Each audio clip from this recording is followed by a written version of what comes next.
रात के 11 बजे हवा महल के पीछे वाली गली में धुंध छाई हुई थी। अनिका अपनी स्कूटी पर बैठी थी, ठंडी कॉफी का आखिरी घूंट लेते हुए। अचानक उसके फोन पर अननोन नंबर से मैसेज आया।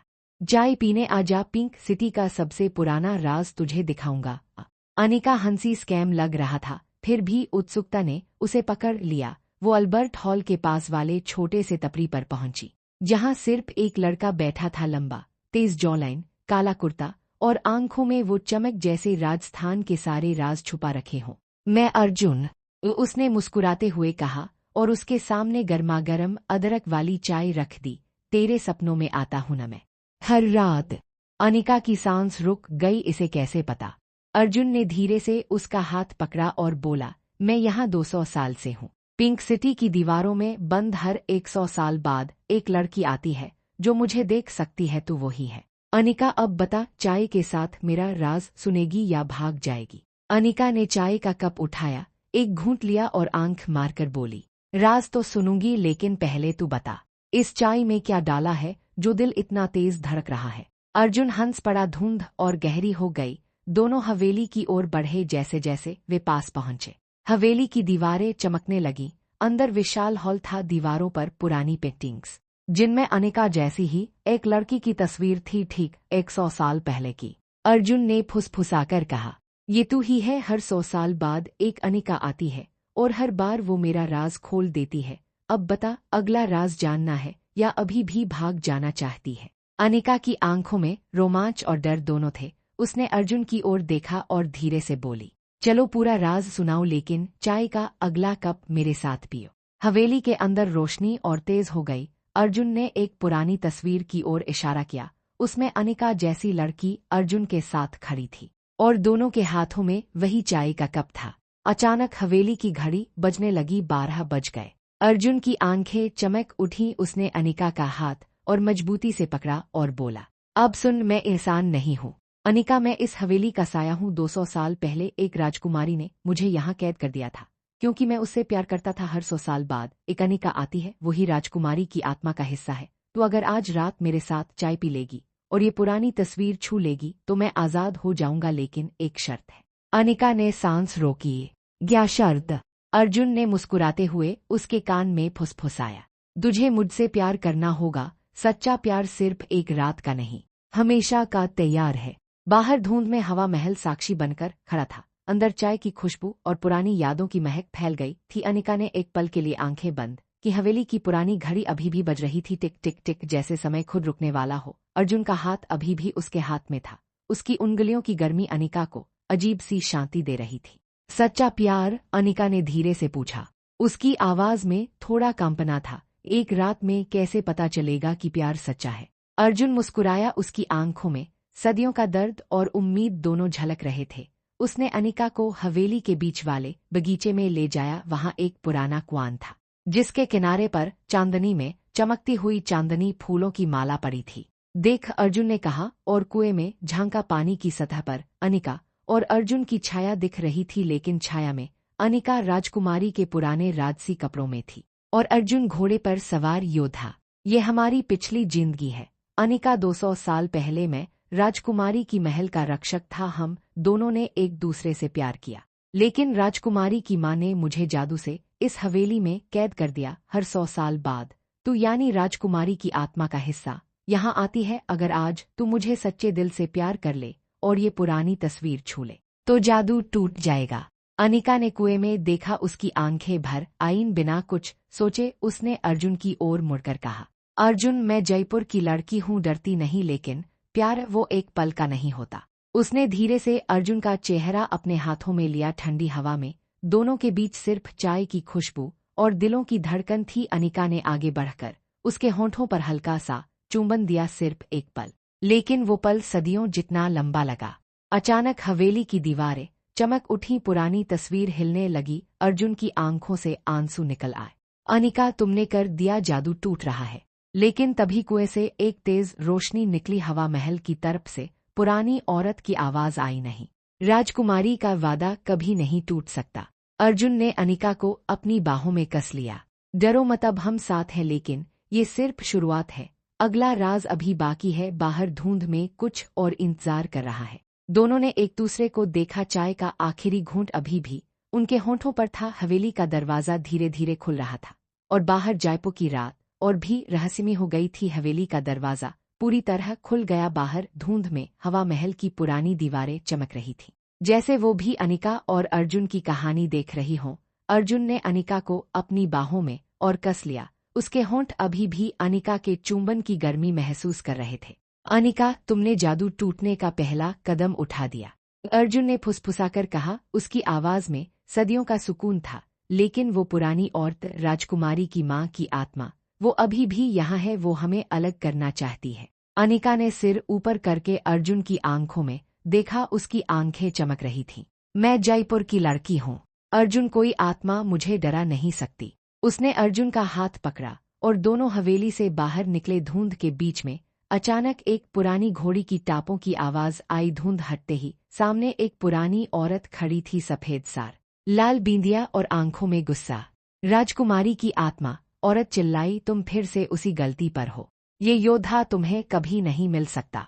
अर्जुन ने अनिका को पीछे कर दिया और आगे बढ़ा। माँ, 200 साल हो गए, अब ये अनिका है। वो राजकुमारी नहीं, हमारा प्यार सच्चा है, जादू टूट चुका है। औरत हंसी। उसकी हंसी हवा में गूंजी। अचानक हवा महल की दीवारों से पुरानी यादें जीवंत हो गईं। घोड़े दौड़ते दिखे, राजमहल की रोशनी और एक पुरानी तस्वीर जिसमें अनिका जैसी राजकुमारी अर्जुन के गले लगी हुई थी।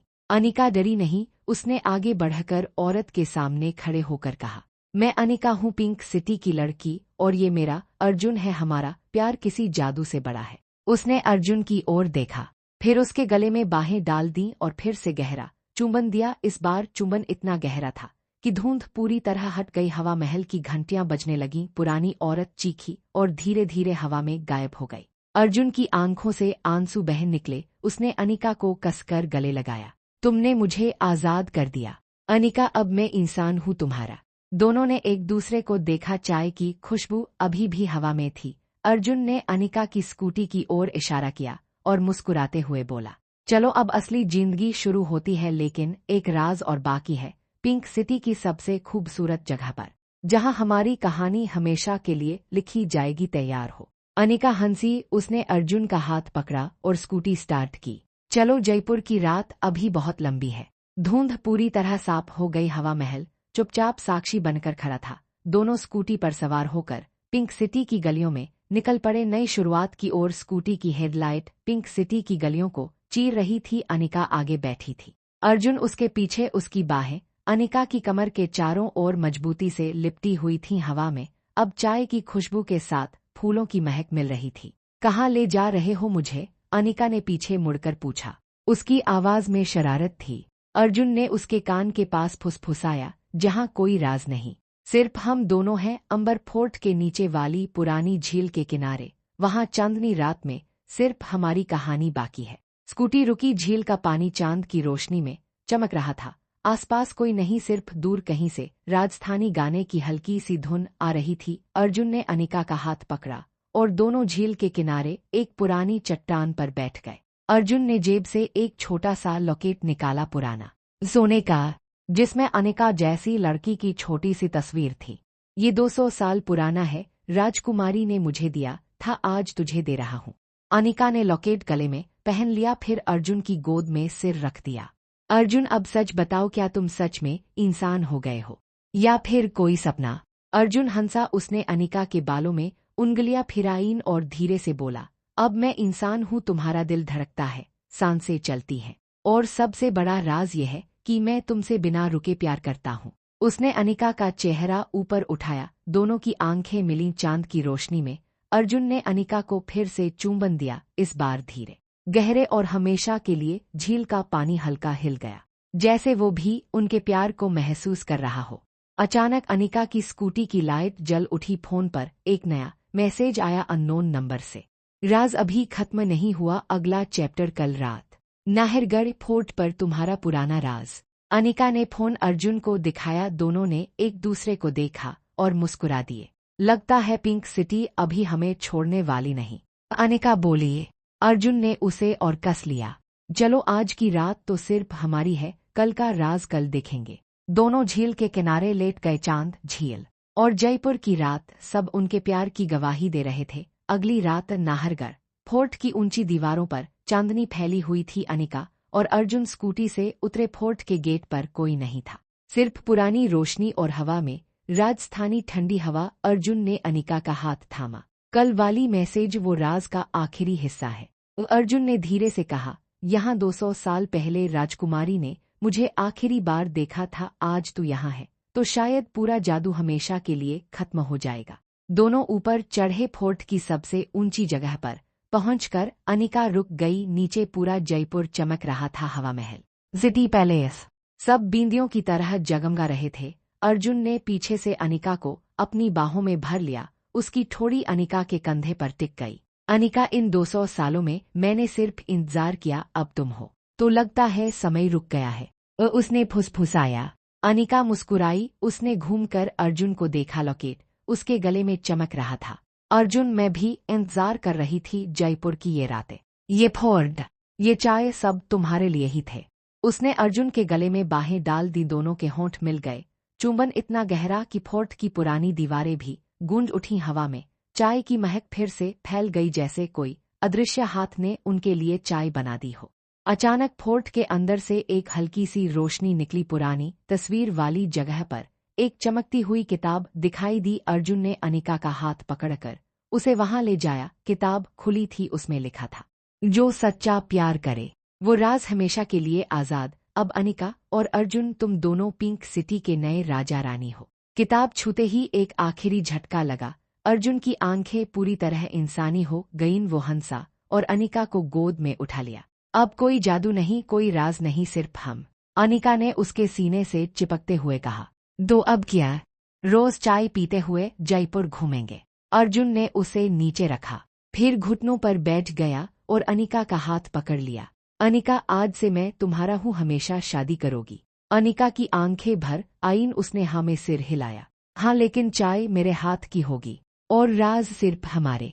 दोनों हंस पड़े। नाहरगढ़ फोर्ट की चोटी पर चांद भी मुस्कुरा रहा था। नीचे जयपुर की रोशनी उनके नए सफर की गवाही दे रही थी।